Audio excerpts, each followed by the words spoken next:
A graça e a paz de Jesus a todos. Nós estamos reunidos mais uma vez para celebrar o nome de Jesus. Quero convidar você a adorar ao Senhor, aonde você estiver. Cantar ao Senhor aí na sua casa, louvar o nome de Jesus, celebrar a grandeza do Senhor. Nós adoramos o Cordeiro, aquele que entregou a sua vida por nós. Por isso nós devemos fazer isso com extrema alegria no nosso coração. Só o Senhor é digno de honra, de glória e de todo louvor. Quero orar com você. Pai, obrigado, Senhor. Obrigado por essa noite. Obrigado por estarmos reunidos como igreja, nos lares, para celebrar o Senhor. Que essa seja uma noite de adoração, de celebração e de conversão também, Senhor. Que o Senhor toque nos corações, que as pessoas possam ser inflamadas pelo poder do Senhor, a fim de que o nome de Jesus possa fazer grande diferença e transformar vidas. Obrigado, Senhor. Queremos que o Senhor receba o nosso louvor e a nossa adoração em nome de Jesus. Amém e amém. Não esqueça de mandar o link deste culto, para que pessoas também possam participar conosco, celebrar ao Senhor nessa noite. Vamos adorar o nome de Jesus. Toda glória e todo louvor ao nome dEle.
Obrigado, Senhor, por esse momento. Obrigado por poder celebrar a Tua grandeza. Nós adoramos a Jesus Cristo, nosso Senhor, o Deus das nossas vidas. Obrigado por tudo que o Senhor tem feito por nós, tudo que o Senhor tem proporcionado às nossas vidas. Nós honramos o Teu nome e Te adoramos. Em nome de Jesus. Amém e amém.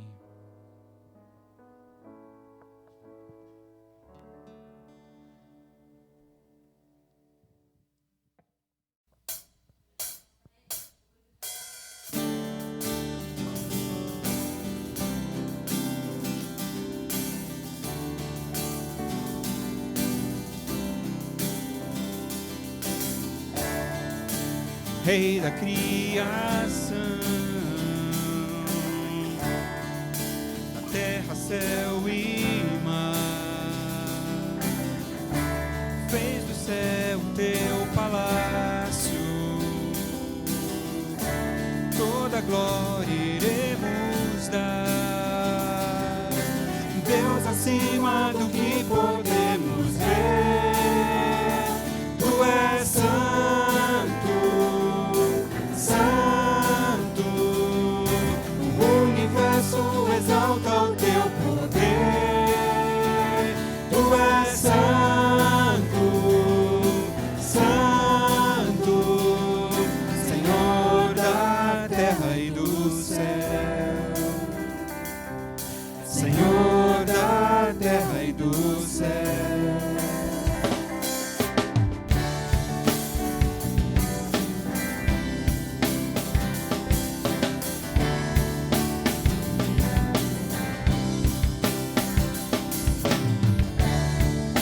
Cedo de manhã, tua luz celebrarei. Se a escuridão vier a mim, o teu nome clamarei.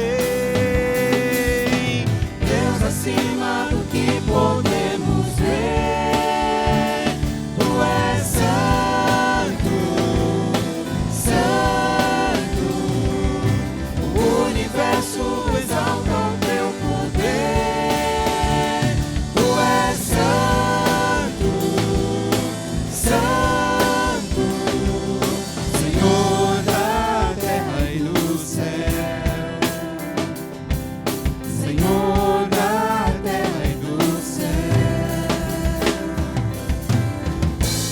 Aleluia ao Senhor da terra e do céu, aleluia ao Senhor da terra e do céu, aleluia ao Senhor da terra e do céu.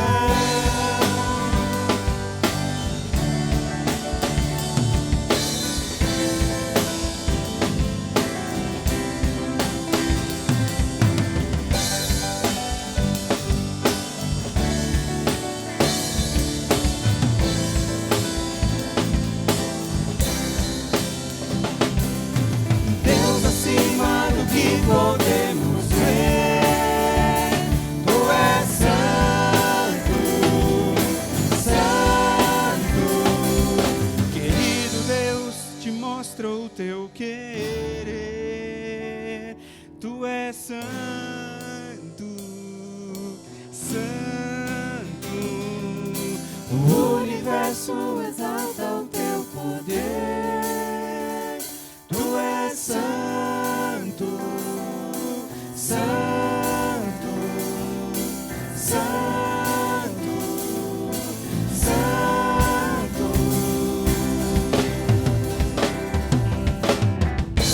Aleluia ao Senhor da terra e do céu, aleluia ao Senhor da terra e do céu, aleluia ao Senhor da terra e do céu, aleluia ao Senhor da terra e do céu.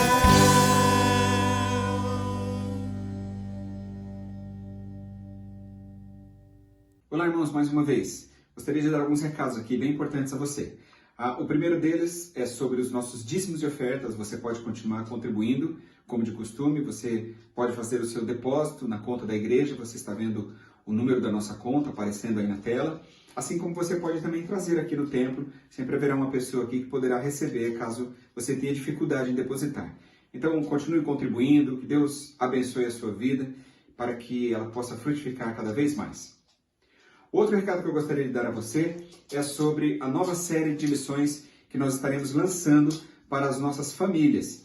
Quero convidar você a estudar conosco. A cada semana, uma nova lição. Nosso tema será o amor que transforma. Teremos 4 lições tratando a respeito do grande amor de Deus por nós. Então, queremos que você participe disso. Isso também é uma maneira que nós estamos utilizando para ajudá-lo, a fim de que na sua casa você tenha um tempo especial também, com a sua família, de culto, onde vocês possam adorar ao Senhor, celebrar ao Senhor e meditar juntos por 40 minutos apenas, na Palavra de Deus, uma vez por semana. O último recado que eu tenho é para as nossas crianças. Como vocês sabem, nós temos disponibilizado o culto infantil, a Isabela tem dado aula para nossas crianças, então queremos que você participe. Ajude o seu filho a acessar, a fim de que ele possa também cultuar ao Senhor. Você pode fazer isso, por exemplo, enquanto você estiver participando do momento da nossa pregação, você pode disponibilizar um outro recurso para que o seu filho possa assistir, ou em qualquer outro momento, em qualquer outro horário, mas não deixe de apresentar. Certamente o seu filho também será abençoado pela palavra de Deus. Então, Deus abençoe a sua vida, que Deus cuide da sua casa, do seu lar, da sua família. Este é o meu respirar,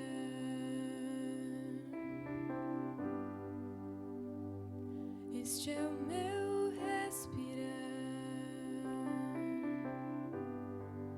Teu Santo Espírito vivendo em mim.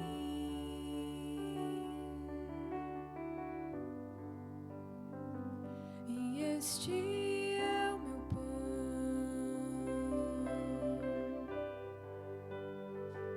e este é o meu pão, Tua vontade feita em mim.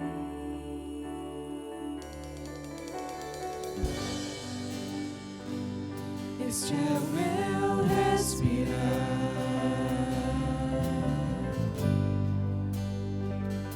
este é o meu respirar,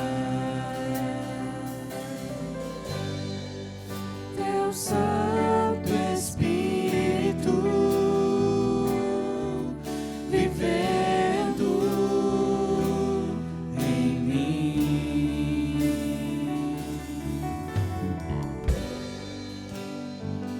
E este é o meu pão,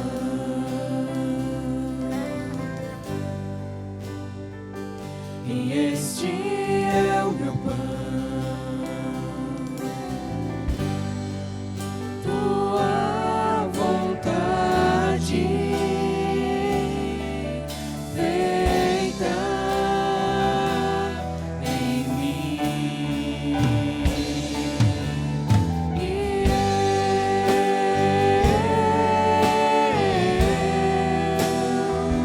Eu nada sou sem Ti.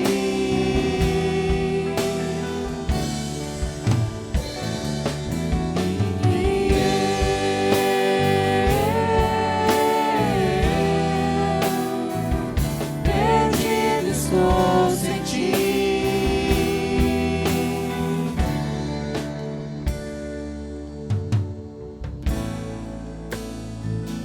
Este é o meu respirar,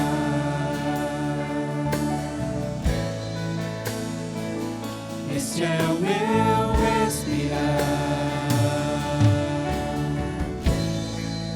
Teu Santo Espírito vivendo em mim.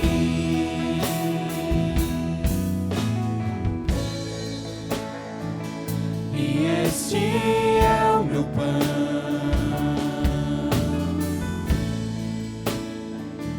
e este é o meu pão,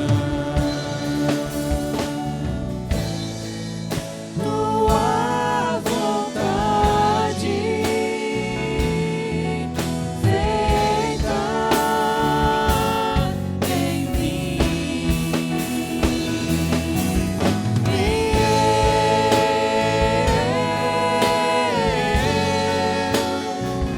Eu nada sou sem Ti.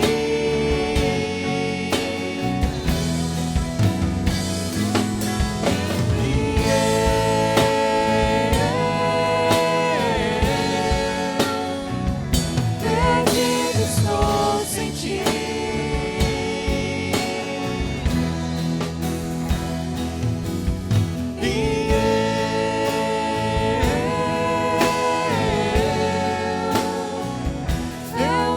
nada sou sem ti.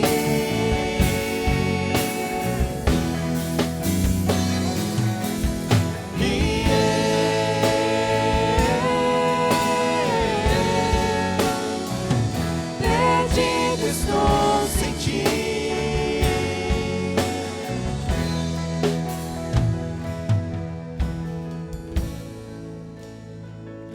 Este é o meu respirar.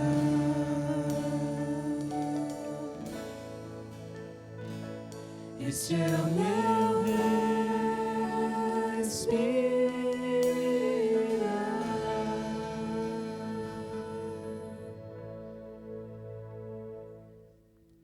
Nós queremos aproveitar esse momento para que você ore em família, como de costume. Aproveite então para você reunir aí com a sua família, buscar ao Senhor em oração. Nós queremos pedir que você ore pela família do irmão Rodolfo, da irmã Iracema, coloque a vida deles em oração, eles carecem das nossas orações. Convido você a fazer isso nesse momento. Ore pelos seus familiares, ore para que a palavra de Deus fale ao seu coração e que essa seja mais uma noite tão especial na sua vida, na presença do Senhor. Que Deus nos abençoe.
Olá, estamos mais uma vez reunidos para meditar na Palavra de Deus e eu quero convidar você a estudar comigo o livro de Atos dos Apóstolos.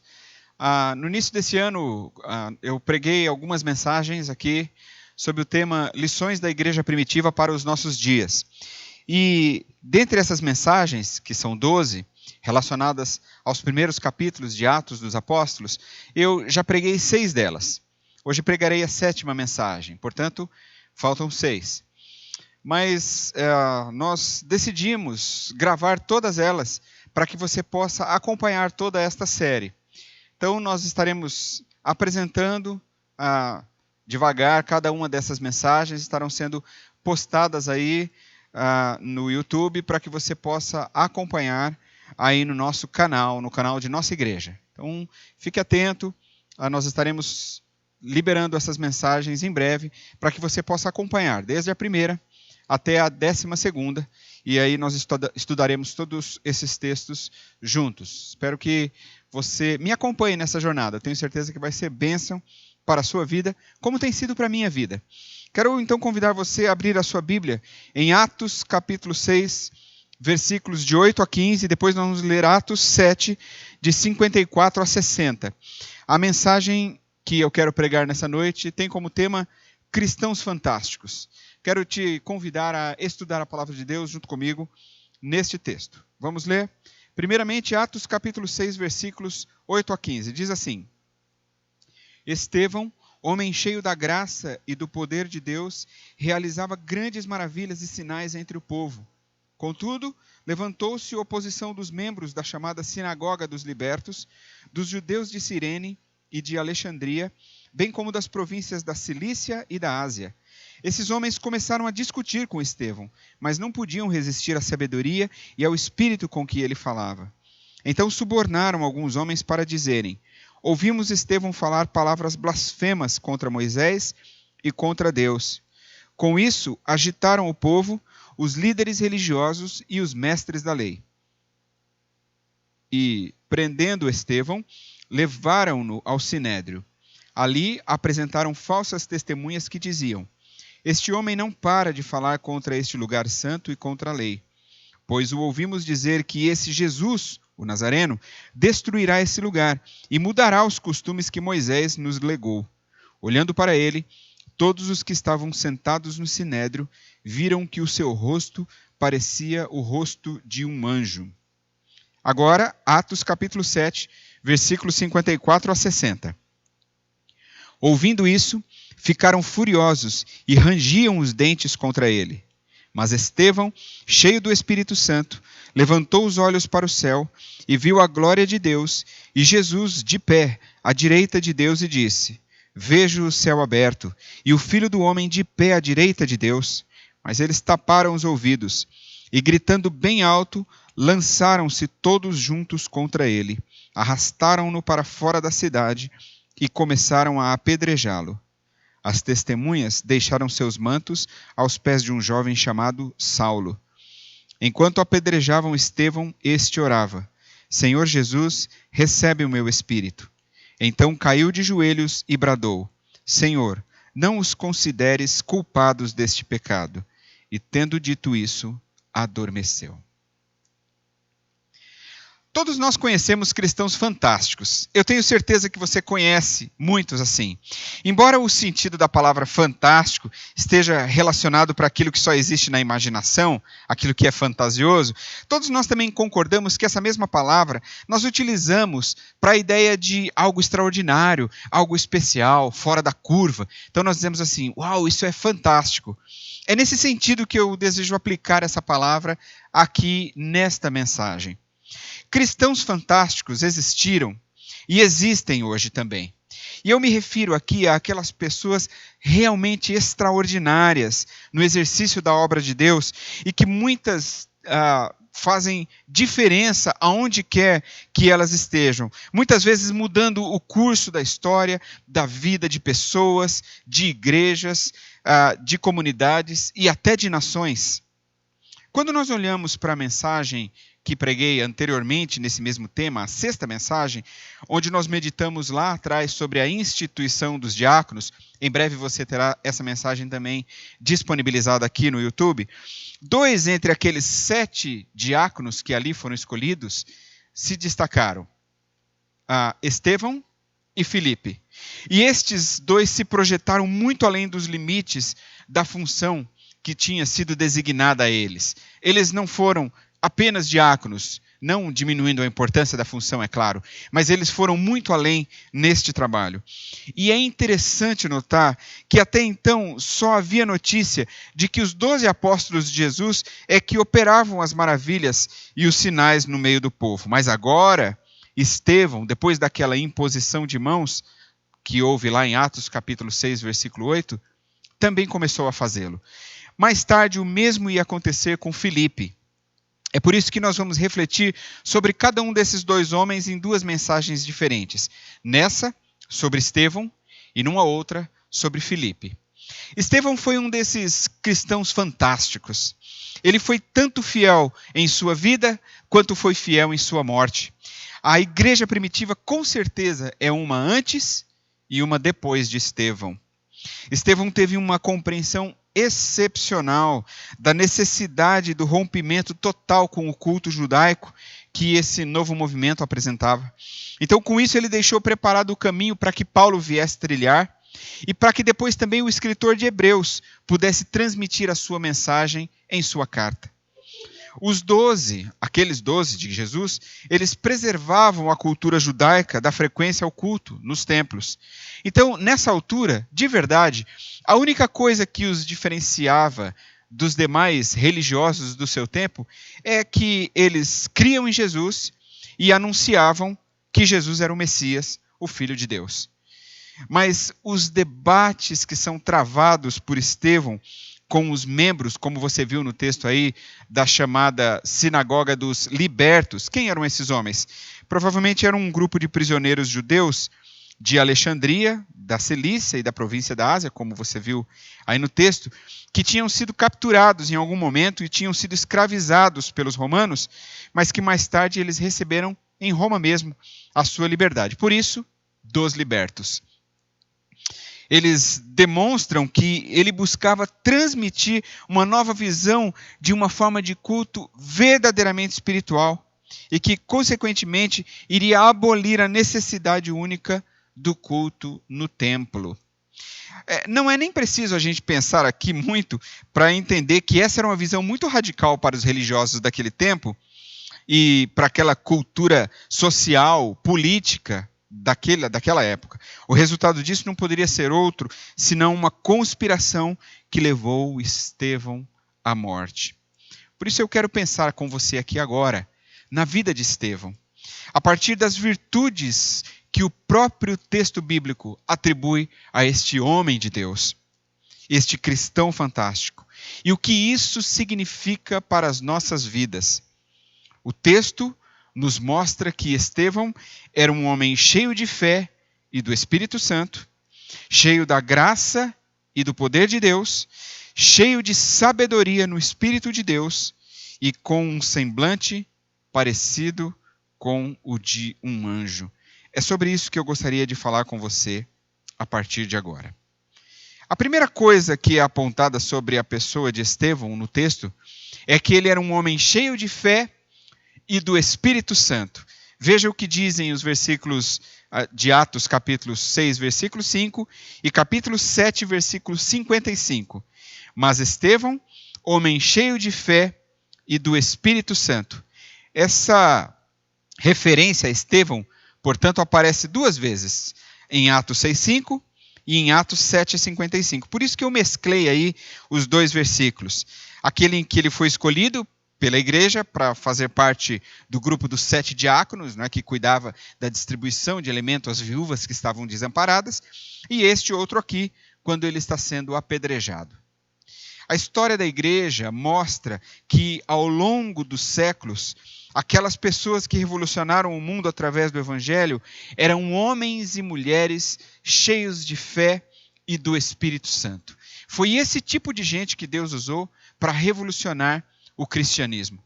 Todo homem está cheio de alguma coisa. Você já pensou sobre isso? Todo homem está cheio de alguma coisa. Ou ele está cheio do Espírito, ou ele está cheio de si mesmo. Ou ele está cheio de Deus, ou ele está cheio do pecado. Mas aquela pessoa que é cheio de fé e do Espírito Santo, essa pessoa ela enfrenta qualquer adversidade, porque ela está convicta do seu chamado. E, por favor, não entenda aqui chamado como aquilo que Deus fez quando chama pessoas para serem pastores ou missionários. Não é disso que eu estou falando. Nós estamos falando aqui agora daquelas pessoas que entendem o chamado de Deus para as suas vidas e se entregam ao Senhor para servi-lo, dentro do chamado que receberam. O fato é que, por muito menos do que sofreu Estevão, cristãos hoje têm relaxado demais na sua vida cristã e tapado seus ouvidos para o chamado de Deus. Isso só pode ser sinal de que não estão realmente cheios de fé e do Espírito Santo. A fé e o Espírito Santo. Fé e o Espírito Santo. Isso me leva a pensar em 2 momentos na vida de Jesus, pensando sobre fé e pensando sobre o Espírito Santo. Certa vez os discípulos pediram para Jesus que ele aumentasse a fé deles. Você se lembra disso? Senhor, aumenta a nossa fé. Então ele ensinou que a fé aumenta mediante o exercício da confiança. Isso está lá em Mateus 17, versículo 20. Lá Jesus diz assim: se tiverem fé do tamanho de um grão de mostarda. E Jesus vai então proferir o seu ensinamento. E numa outra passagem, num ensino a respeito da vida de oração, Jesus afirma algo muito importante sobre a atuação, a presença do Espírito Santo na vida de alguém.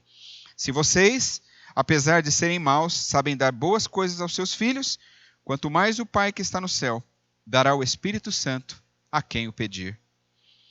Mas eu ainda consigo enxergar mais uma coisa maravilhosa neste texto da história de Estevão.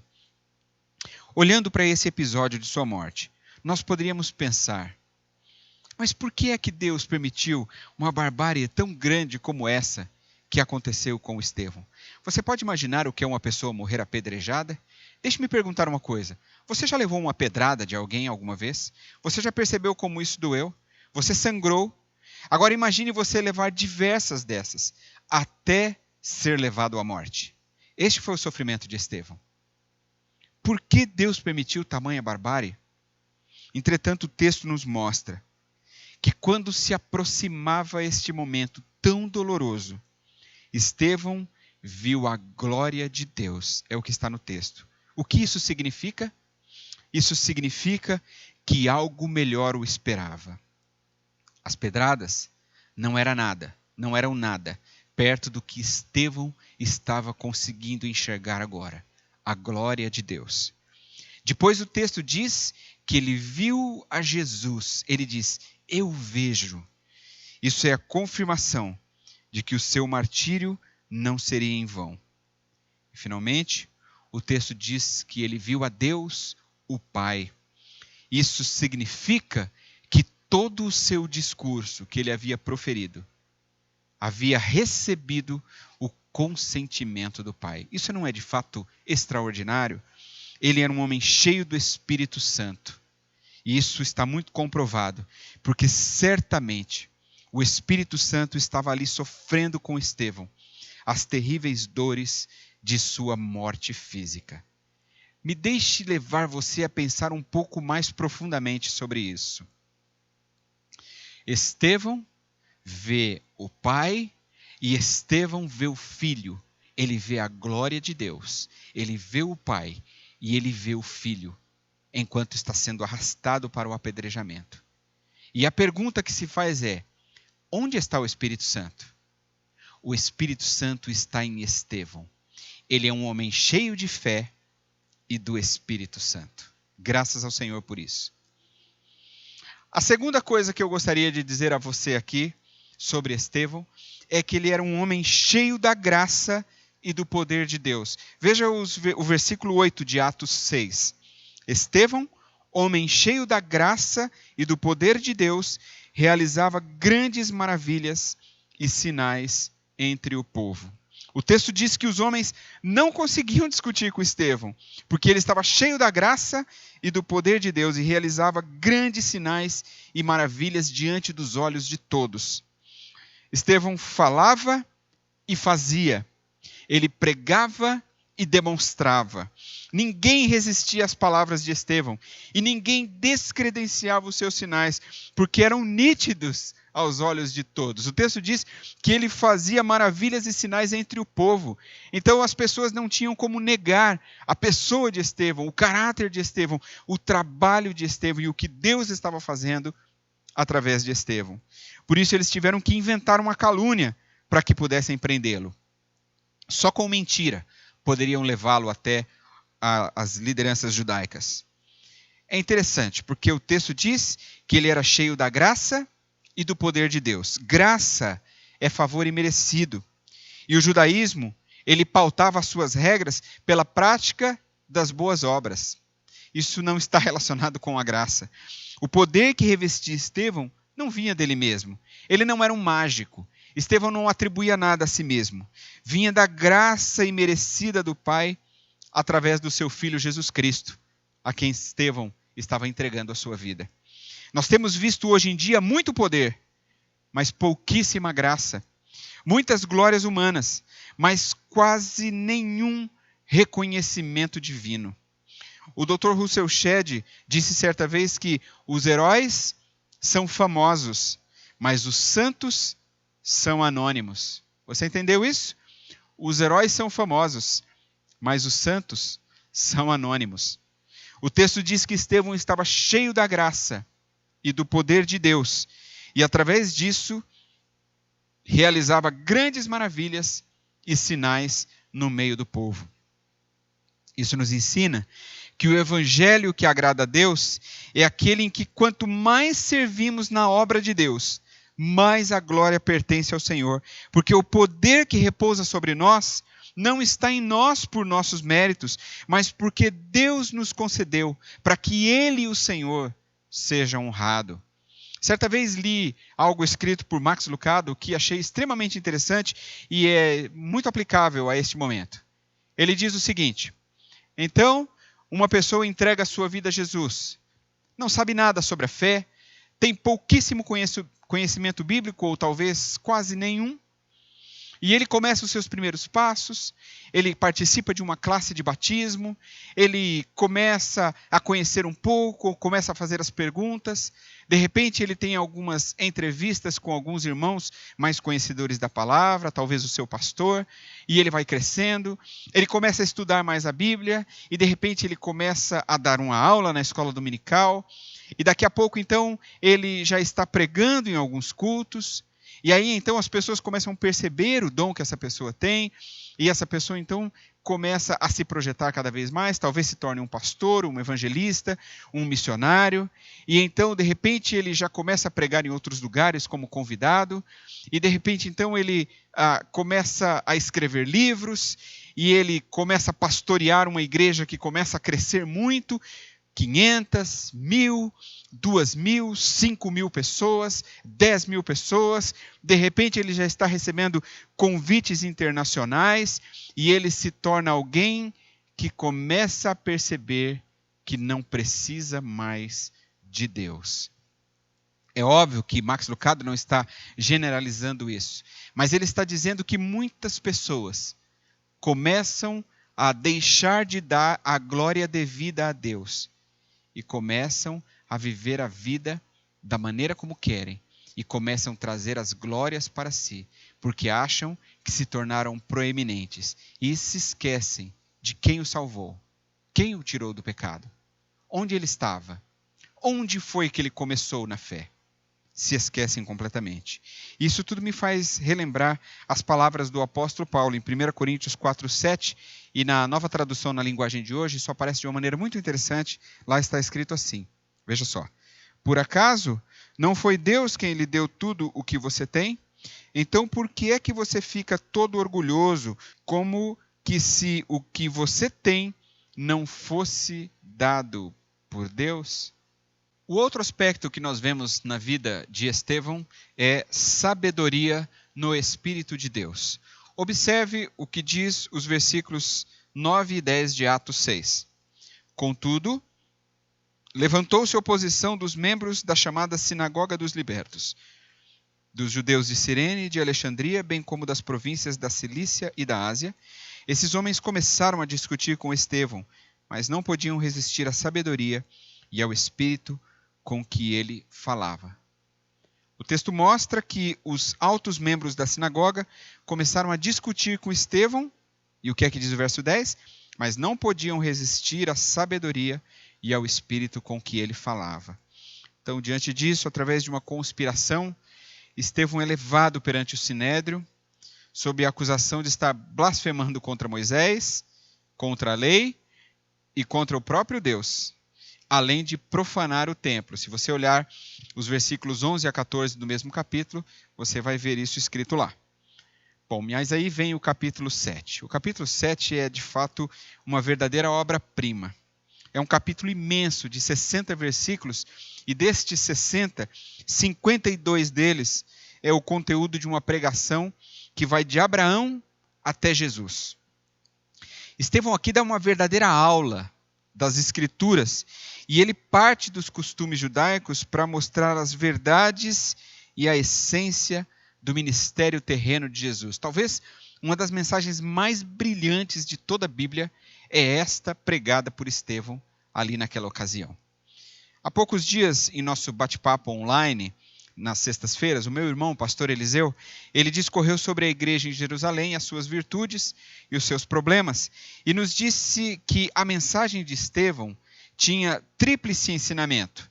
Isso é um resumo do que Estevão pregou naquele dia. São 3 coisas. Veja só, a primeira é que não existe uma terra santa.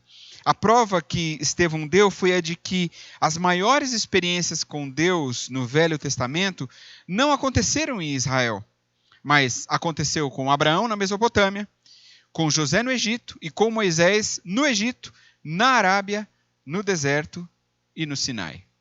Portanto, imaginar que existe uma terra santa, é o que Estevão vai dizer, seria um exagero, seria um grande erro.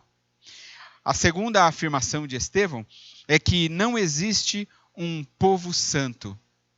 Estevão diz que isso estava muito claro ao perceber que o povo de Israel nunca compreendeu Moisés completamente. Pode perceber, quando você lê o Pentateuco, Moisés está sempre pregando ao povo, e desculpe eu dizer esse termo, pregando e repregando ao povo, tentando ensinar e transmitir a lei ao povo, mas o povo continuava com o seu coração endurecido. O povo sempre foi idólatra e nunca aceitou também a palavra de Deus que era pregada pelos profetas. Você já parou para pensar por que Deus enviou tantos profetas a Israel? É porque o povo sempre voltava a cair nos seus pecados. Portanto, Estevão vai dizer, não existe um povo santo. E a terceira ênfase da mensagem de Estevão é que não existe um lugar santo. Estevão lembrou a todos que Deus sempre gostou mais do tabernáculo, que era móvel, e nunca havia ficado vinculado a um local específico. Você se lembra da jornada de 40 anos pelo deserto? Quando a nuvem se levantava, então era sinal de que o povo deveria literalmente levantar acampamento, desmontar o tabernáculo, a tenda sagrada, e levá-la na peregrinação para montá-la novamente em outro local. E ele ainda lembrou também aos seus ouvintes naquele dia que o templo que tinha sido construído foi uma ideia da cabeça de Davi, construído por Salomão, evidentemente, mas havia sido uma ideia da cabeça de Davi, não de Deus, e que por isso o templo não é, nunca foi e nem nunca será a casa de Deus, como muitos dizem. Nós mesmos vivemos essa experiência em nossa igreja, estamos vivendo isso. Nós percebemos agora, na nossa pele, que o templo não é a casa de Deus, mas a casa de Deus somos nós. Você está neste momento na sua casa, cada membro de nossa igreja e de tantas outras que estão cultuando ao Senhor neste domingo, reunidos em família, mas temos a consciência de que todos juntos formamos a Igreja Universal do Senhor, espalhada pela face da terra, onde quer que estejamos aí nos nossos lares, através dos nossos computadores, as nossas televisões, os nossos aparelhos celulares. Deus continua falando ao nosso coração. É a igreja unida, reunida, mas ao mesmo tempo espalhada pelos lares. Em resumo, a mensagem de Estevão era a seguinte: Deus não pode ser localizado. Deus não tem endereço. Ninguém tem um monopólio sobre ele. E nenhum templo pode conter o nosso Deus. Você quer ouvir mais alguma coisa sobre isso? Estevão, estava declarando claramente para aqueles homens que eles se vangloriavam de uma terra que não conquistaram, de uma lei que não seguiam e de uma construção de pedra onde Deus não morava. Então, como eu já disse lá no início, a gente nem precisa muito para entender que essa era de fato uma visão muito radical para a cultura religiosa, social e política daquele tempo. Então, o resultado disso não poderia ser outro senão uma conspiração que acabou levando Estevão à morte. E o ponto máximo do seu discurso é essa acusação que ele faz de que aqueles homens tinham condenado à pena de morte o justo, e aí ele está se referindo à pessoa de Jesus Cristo, o que só fez aumentar a fúria daqueles julgadores, daqueles juízes contra ele. Veja o que diz o texto bíblico. Povo rebelde, obstinado de coração e de ouvidos, vocês são iguais aos seus antepassados, sempre resistem ao Espírito Santo. Qual dos profetas os seus antepassados não perseguiram? Eles mataram aqueles que prediziam a vinda do justo, de quem agora vocês se tornaram traidores e assassinos. Vocês que receberam a lei por intermédio de anjos, mas não lhe obedeceram. Que palavra duríssima a palavra final de Estevão.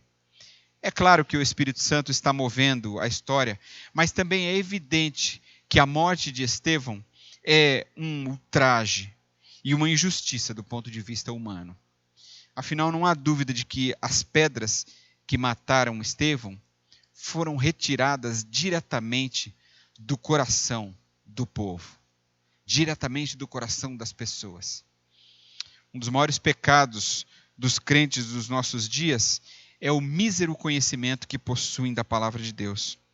Um cristão que não conhece a palavra é como um soldado sem armas indo para um fronte de batalha. Um cristão fantástico é aquele que tem sabedoria amadurecida pelo uso da palavra de Deus. A pergunta é: você tem sido um cristão cheio de sabedoria, vindo do conhecimento da palavra de Deus? Ou você é um daqueles colecionadores de frases de efeito da internet? Estevão era um homem cheio de sabedoria. Sabedoria, você sabe o que é sabedoria? Sabedoria é o uso correto do conhecimento. É olhar para a vida com os olhos de Deus. E no dia mau, o que nos sustentará, o que nos dará forças, o que nos manterá em pé, será o conhecimento da palavra. Então, diante das adversidades, qual tem sido a sua postura? De desespero ou de conforto no agir do Senhor na sua vida? E as palavras que saem da sua boca, são palavras cheias de bênção e sabedoria vindas da palavra de Deus? Ou você está tentando vencer as suas guerras sozinho e desarmado? Pense sobre isso. Pense e reflita sobre isso em sua vida. A última coisa que eu gostaria de ressaltar aqui, de apontar aqui, sobre virtudes na vida deste cristão fantástico que foi Estevão, é a referência do texto no capítulo 6, no versículo 15, de que o seu semblante era como o semblante de um anjo. Diz assim o versículo 15: olhando para ele, todos os que estavam sentados no sinédrio viram que o seu rosto parecia o rosto de um anjo.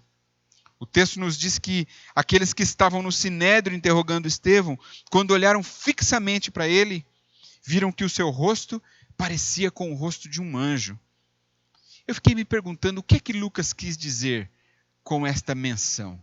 O seu semblante parecia com o rosto de um anjo. A Bíblia nos ensina que os anjos são criaturas de Deus, mensageiros feitos para a glória de Deus, dotados de força e de inteligência. Os anjos, eles levam a mensagem de Deus ao homem e eles executam o juízo de Deus ao homem. E a ideia aqui é a de um súdito comprometido com o seu rei, assim como são os anjos em relação a Deus. Em outras palavras, eu acredito que Deus estava refletido no rosto de Estevão. Nós temos uma outra menção bíblica disso lá no Antigo Testamento, com Moisés, quando ele recebeu os 10 mandamentos no Sinai. O seu rosto resplandecia. O anjo cumpre a sua missão, para a qual ele foi designado a cumprir, sem questionar, sem titubear. Não é assim? Da mesma forma, Estevão estava disposto a morrer por sua fé em Cristo, se necessário fosse. E foi o que aconteceu. É a descrição de uma pessoa que fica perto de Deus e que reflete a glória de Deus como resultado de estar na presença desse Deus. Estevão estava de fato inspirado quando fez a sua defesa. E é realmente estarrecedor, não é? Ver que assim como Jesus, no momento da sua morte, Estevão ainda intercede pelos seus assassinos. Você pode imaginar uma coisa como essa? O versículo 60 do capítulo 7, Estevão diz assim, eu estou lendo aqui na NVT, a nova versão transformadora, que diz assim: Senhor, não os culpes por este pecado. Apesar de triste e tenso esse momento, a pregação do Evangelho nunca mais seria a mesma depois da morte de Estevão. Aqui começa um novo tempo na história da igreja. Atos capítulo 8, versículos de 1 a 3, mostra que, a partir dali, a igreja começou a sofrer uma grande perseguição, como um eco da morte de Estevão.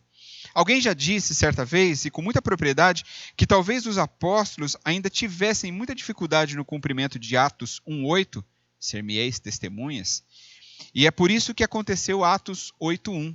Houve grande perseguição. A dura perseguição gera a expansão do reino. É assim que Deus faz quando o seu povo se acomoda. Será que isso não tem a ver com o momento atual que estamos vivendo?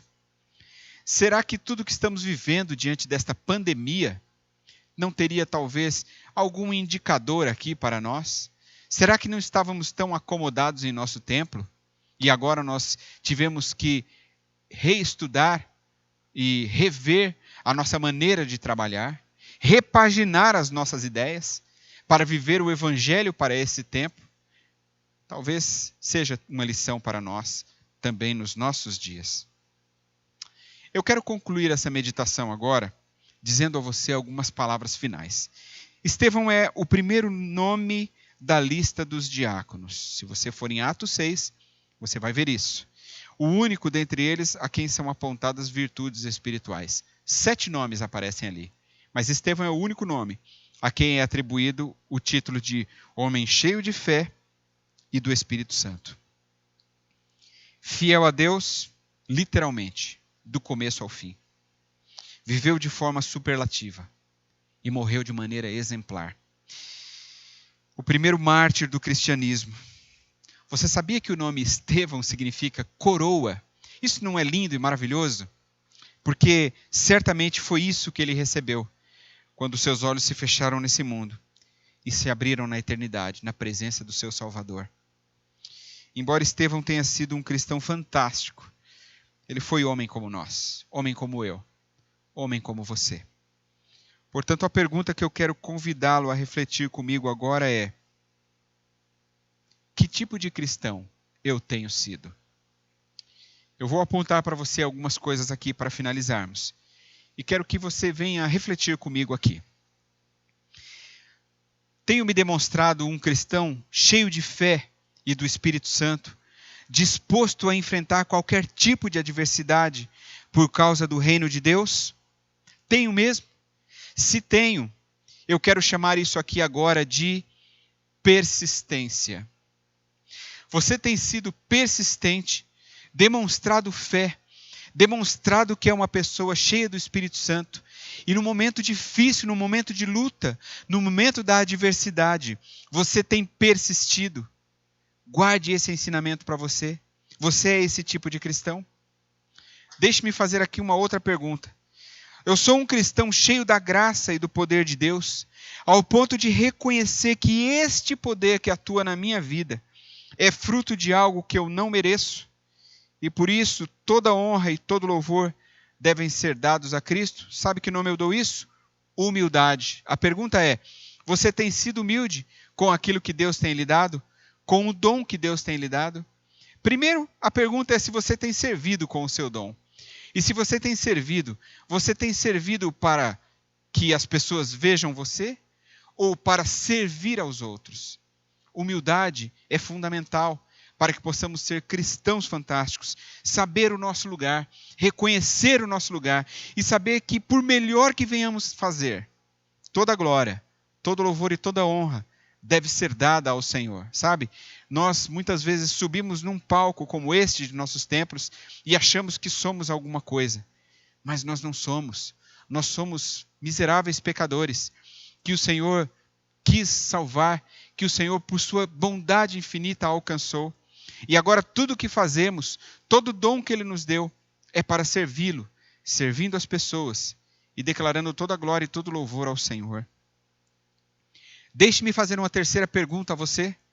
Eu tenho usado de sabedoria vinda da palavra de Deus, me aprofundado no conhecimento da Bíblia e aplicado todo esse conhecimento em minha vida diária, com submissão e discernimento? Eu chamo isso de devoção. Eu tenho tido devoção para com o Senhor?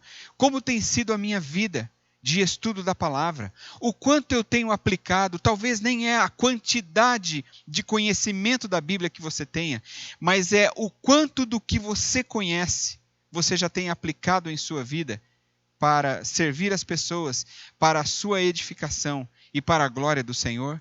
Isso é devoção. E eu quero fazer a minha quarta e última pergunta a você. Eu tenho cumprido a minha missão para a qual fui designado como cristão até as últimas consequências, se necessário for, a ponto de meu rosto estar refletindo a glória de Deus? Será que de fato tenho sido assim? Se a sua resposta for sim, eu chamo isso de testemunho. Você sabe que nós sempre podemos dar testemunho, sempre damos. Ou nós damos um bom testemunho, ou nós damos um mau testemunho. Portanto, eu quero convidar você aqui, desafiar você aqui, a ser uma boa testemunha do Senhor, que seja uma pessoa que venha a refletir a glória do Senhor por onde quer que você vá, por onde quer que você passe, que você não envergonhe o nome de Jesus, que você leve o título de cristão, de discípulo de Jesus, até as últimas consequências, se necessário for. Eu tenho certeza que se nós tivermos persistência, humildade, devoção e testemunho, nós poderemos ser chamados de cristãos fantásticos. Eu quero orar com você neste momento, pedindo a direção do Senhor para a sua vida, o cuidado do Senhor sobre a sua vida, para que Ele faça de você aquilo que Ele desejar. Eu tenho certeza que Deus quer usar a sua vida. Eu tenho certeza que Ele lhe deu dons e talentos, Ele lhe deu um potencial para que você possa cada vez servi-lo mais e mais. Então eu quero orar com você neste momento, colocando as nossas vidas nas mãos do Senhor, para que Ele faça em nós aquilo que Ele desejar. Vamos orar? Obrigado, Senhor, pela sua palavra. Louvamos ao Senhor pela vida de Estevão. É um grande exemplo para nós. Nós queremos aprender com este homem do Senhor, este homem de Deus, que levou a sua fé em Jesus Cristo até as últimas consequências, vindo até morrer por causa de Jesus. Senhor, que tenhamos tamanha fé, que a nossa vida possa ser também um reflexo da glória do Senhor, que a nossa vida seja um testemunho vivo da presença de Jesus em nós. Nos ajuda, Senhor, a compreender a sua palavra, que como cristãos nos dias de hoje, possamos fazer a grande diferença, que as nossas igrejas sejam igrejas que venham impactar o mundo, que as nossas famílias sejam um exemplo para a sociedade e que cada um de nós possamos ser realmente vasos de bênçãos nas mãos do Senhor. Trabalhe em nossas vidas, Deus, e nos ajude para que possamos trilhar o caminho justo, a fim de que Jesus Cristo seja exaltado através das nossas vidas. Faz de nós cristãos que não tenham do que se envergonhar. Faz de nós, Senhor, pessoas que estejam dispostas a ir até o mais profundo, se necessário for, para que o nome de Cristo seja glorificado e proclamado em todos os lugares. Essa é a oração que fazemos, em nome de Jesus. Amém.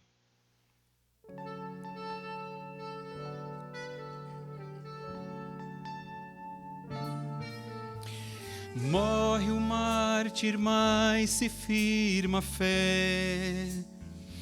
Nas perseguições finca o pé. Passa Estevão, mas não passa em vão. Fica a inspiração proclamar,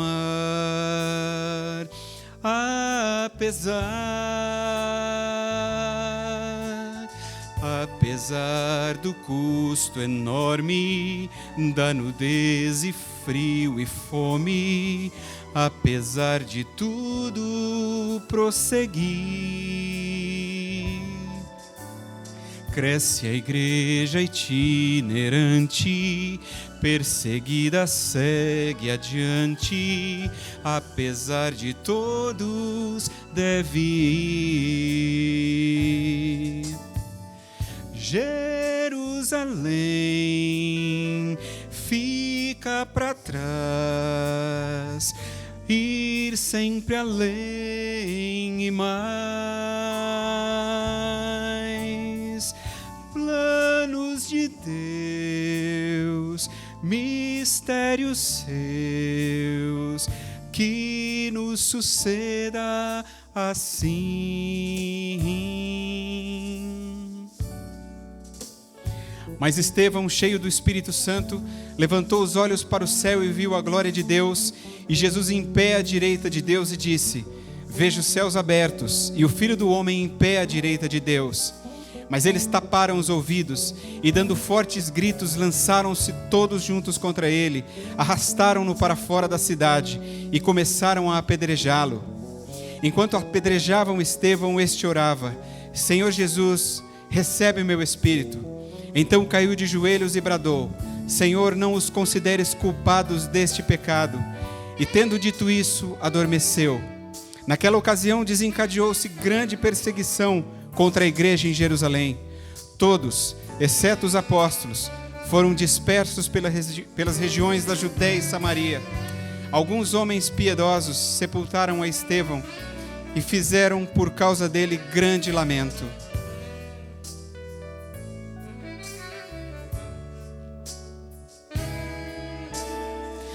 Jerusalém fica para trás, ir sempre além e mais. Planos de Deus, mistérios seus, que nos suceda assim.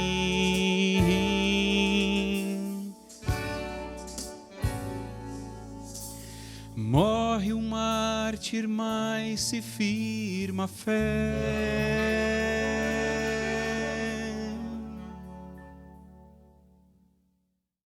Este é um momento especial na vida da Igreja de Jesus, quando nós celebramos a ceia do nosso Senhor. Quero convidar você aí na sua casa que se prepare nesse momento para que você possa participar junto conosco. Se por algum motivo você não tem condições de participar conosco agora, não se sinta constrangido ou triste por isso. Você participe conosco em oração neste momento, vivendo essa experiência, ouvindo a palavra de Deus, lembrando-se do sacrifício de Jesus Cristo feito na cruz do Calvário em seu lugar.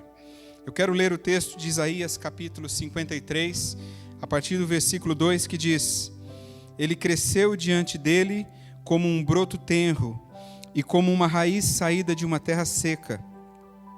Ele não tinha qualquer beleza ou majestade que nos atraísse, nada havia em sua aparência para que o desejássemos. Foi desprezado e rejeitado pelos homens, um homem de dores, e experimentado no sofrimento, como alguém de quem os homens escondem o rosto. Foi desprezado, e nós não o tínhamos em estima. Certamente ele tomou sobre si as nossas enfermidades, e sobre si levou as nossas doenças. Contudo, nós o consideramos castigado por Deus atingido e afligido. Mas ele foi transpassado por causa das nossas transgressões, foi esmagado por causa de nossas iniquidades. O castigo que nos trouxe paz estava sobre ele, e pelas suas feridas fomos curados. Jesus Cristo é o nosso Senhor. Ele deu a sua vida em nosso lugar. Ele entregou-se para que eu e você pudéssemos ter vida, para que eu e você pudéssemos estar aqui agora, vivendo essa experiência.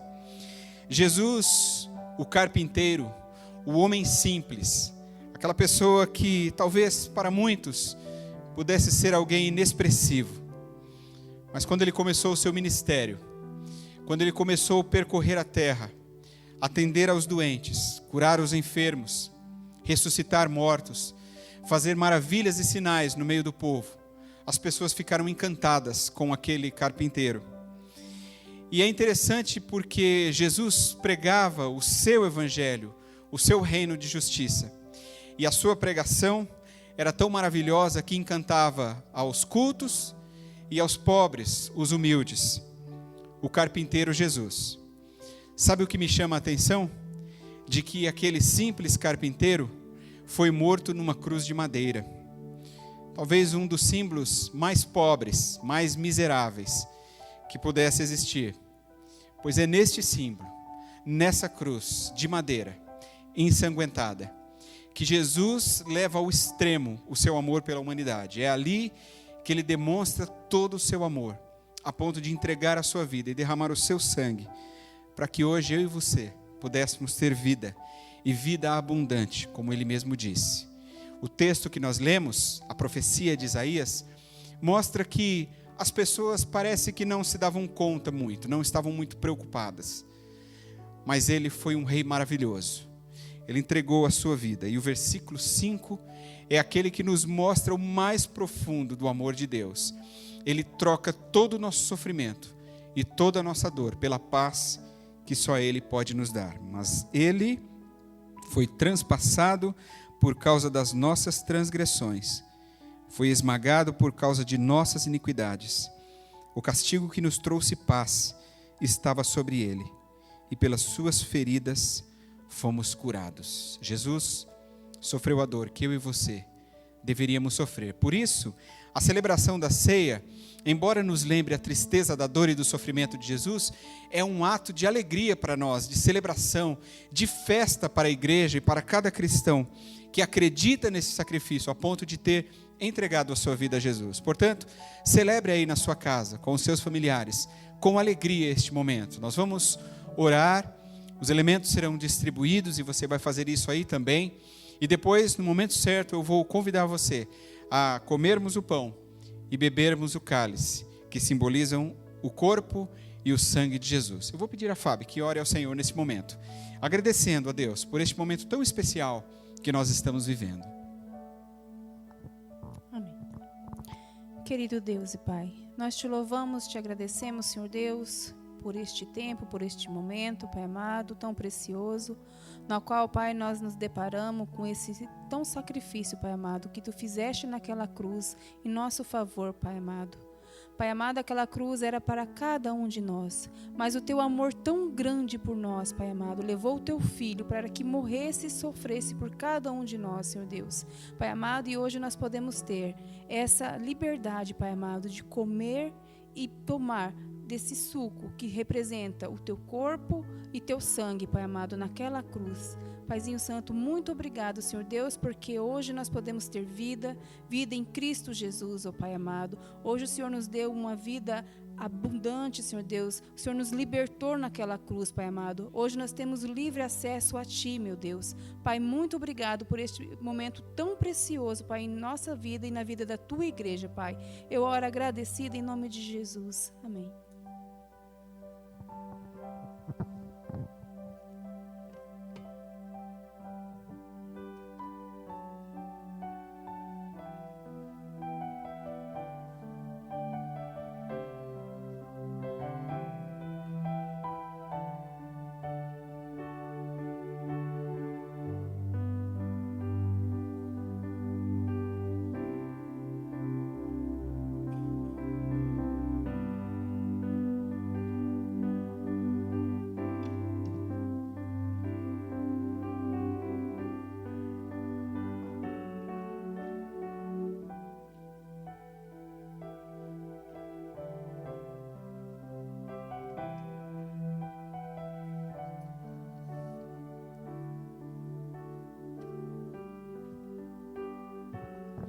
Como é bom nós sabermos que temos um Deus que nos ama, a ponto de entregar o seu Filho, para que sofra a dor que nós deveríamos sofrer.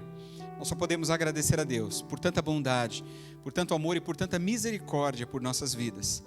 Então, pensando no sacrifício de Jesus, eu convido você aí em sua casa e nós aqui, neste momento, a comermos o pão que simboliza o corpo de Jesus, que sofreu a dor que eu e você deveríamos sofrer. Vamos comer?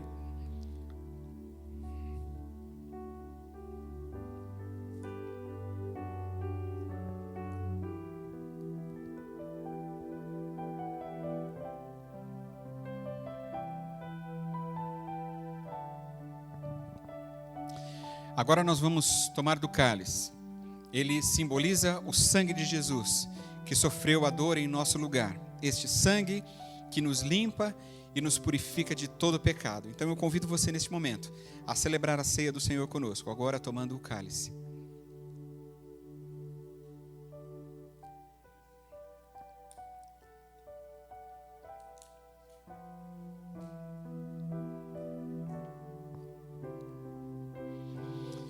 Agora, se você puder, aproxime-se aí dos seus familiares, se vocês quiserem se abraçar, dar as mãos uns aos outros. E nós vamos orar ao Senhor, agradecendo por este momento tão especial na vida da nossa igreja. Vamos orar. Obrigado, Senhor. Obrigado por este momento tão único, tão extraordinário que o Senhor nos concede, de podermos celebrar a ceia do Senhor, comer do pão, beber do cálice, que simbolizam o corpo e o sangue de Jesus, que sofreu a nossa dor, a dor que nós deveríamos sofrer. Obrigado, Senhor, pelo milagre que o Senhor nos deu, que é a nossa salvação. Nada é mais importante do que isso, nada poderia ser melhor do que isso, nem mesmo a cura de uma doença, nem mesmo bens materiais, nem mesmo qualquer coisa que esse mundo pudesse nos oferecer, é mais valioso do que a salvação que recebemos por causa da morte e do sacrifício de Jesus na cruz e a sua ressurreição maravilhosa. Por isso, Pai, nós te agradecemos neste momento de celebração da ceia. Pedimos que nos abençoe cada família neste momento que está reunida, orando ao Senhor, celebrando este momento. Nós pedimos ao Senhor que abençoe cada lar, cada família representada ali, representando a nossa igreja, ali reunida nas casas. Obrigado, Senhor, por este momento. Só podemos agradecer e louvar e honrar ao Senhor por sua bondade. Em nome de Jesus. Amém e amém. Que Deus abençoe a sua vida, que Deus abençoe o seu lar.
poderoso esse nome é.